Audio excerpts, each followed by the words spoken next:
Zuzi, dnes si ma tu obklopila nádherou a napriek tomu, že v podstate už máme naozaj že zimu, a ešte to aj farby má. O čom dnes ideme spolu rozprávať? O kráskach zimy. Aha, no takže my dve, to je jasné. A potom ešte toto tu okolo nás. Áno, budeme sa baviť o možnostiach, ako si zútulniť alebo skrášliť vchodové dvere. Jasné, čiže okrem venca vianočného alebo podobne sa to dá urobiť aj kvetmi okolo a nemusí to byť celé také šedé a zazimované a bez farieb, že? Áno, je až príliš veľa krásnych rastlín na to, aby sme ich ignorovali v tom zimnom období. Vchodové dvere v lete okrášľujú väčšinou letničky, ktoré kvitnú do prvých mrazov, ale potom odkvitnú. Áno, a čo potom? A potom máme plný kvetináč ničoho alebo pekných spomienok na tie odkvitnuté letničky.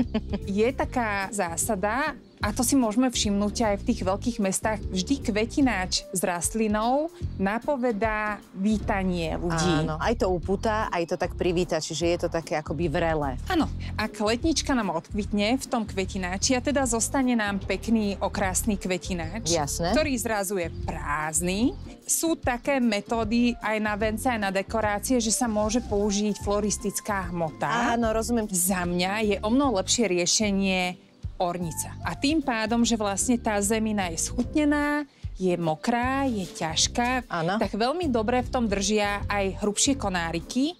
Takmer sa neodparuje z toho voda a krásne nám drží tie vetvičky svieže. Naozaj tie vetvičky vydržia do jary. No ja som si tie vetvičky vôbec nevšimla, Zuzka, pretože ja som to chápala tak, že toto máme jeden nádherný zimný aranžmán v podstate.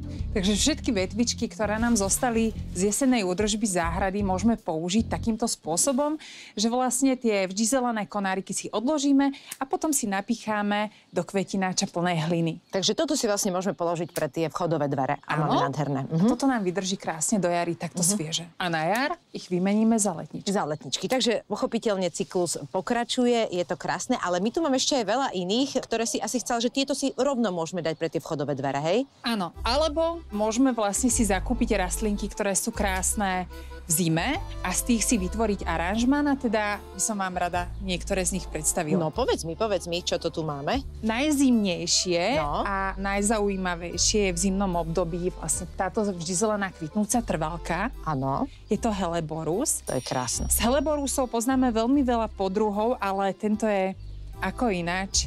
Christmas Carol sa to volá. Jasné. Áno, a vyznačuje sa tým, že vlastne v zimnom období aj v tých mrazivých dňoch kvitne takto krásne na bielo a naozaj celkom husto počas celej zimy. A potom, keď odkvitne, tak úplne to nie je tiež na zahodenie, pretože má to vždy zelené listy. Čo máš ešte ďalšie? Veľmi známy brečtan.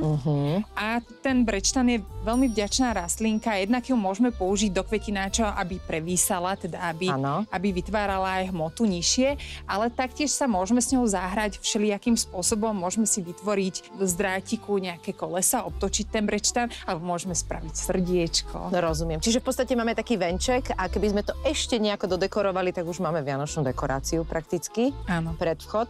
Mne sa toto veľmi páči, toto je veľmi zaujímavé. Áno, je to istý podruh leukota a vyznačuje sa tým, že má to takéto kučeravé lístočky, tiež vždy zelené, ale nové výhonky, hlavne v jesennom období, zafarbuje takto na rúžovo až purpurovo-červeno. To zafarbenie opäť závisí na tom, že nakoľko je dostatok slnečného svetla a aj samozrejme trošku aj od pôdy. Jasné, čiže čím viac svetla, tým je to rúžovejšie a farebnejšie, hej? Čo tu ešte také máš, čo by si nám rada predstavila? Áno, moja obľúbená rastlinka je cezmína. Cezmína je krásna. Sú to také americké Vianoce, vytvára to taký pocit. Z tej cezmíny poznáme tieto panašované listé, ale aj, čo má za sebou, tmavolisté. A vlastne cezmína sa vyznačuje tým, že má to naozaj krásne lesklé listy a v zimnom období vytvára červené bobulky, ktoré tu môžeme vidieť. To je na všetkých tých vianočných pohľadniciach, hlavne teda amerických. Ano. Tieto cezminy sú veľmi obľúbené aj z toho dôvodu, že sú tieto kríky potom postupne veľmi ľahko formovateľné, tvarovateľné, takže si môžeme z nej vytvoriť aj gulatý tvár, kuželovité tvary sú veľmi obľúbené, takže sa dá kľudne strihať a napríklad cezmina je tiež výborná na to, aby sme si vedeli doplniť to aranžmán. Áno, fantastické. Zuzka, ešte nejaká špecialitka, ktorú chceš? Tak sme si ukázali kvety zimné okrasné kvetom. Ukázali sme si rastliny okrasné plodom cez mínu. A ešte možno tu na spomenutie je aj rastlinka, ktorá v zimnom období je okrasná vetvičkami.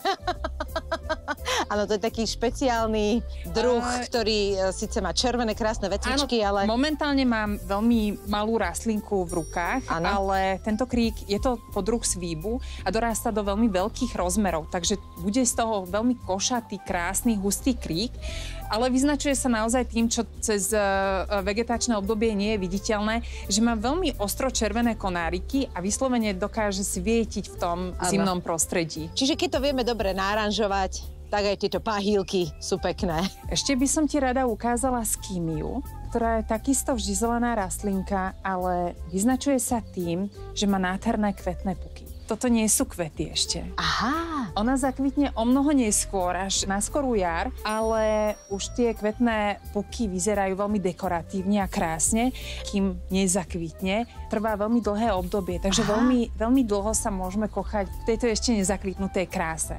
Potom, keď zakvitne, tie kvety už nespravia také veľké prekvapenie. Áno, to wow efekt nebude, ale krásne to vonie. Zuzka, ja myslím, že tých alternatív si nám ponúkla veľmi veľa a mne sa naozaj veľmi páči, že si môžeme urobiť takýto aranžmán aj do tej ornice, ktorá nám ostala. No a samozrejme cez mína a všetko ostatné. Ja ti veľmi pekne ďakujem a teším sa na tieto farebné sviatky, ktoré na nás čakajú. A ja sa teším.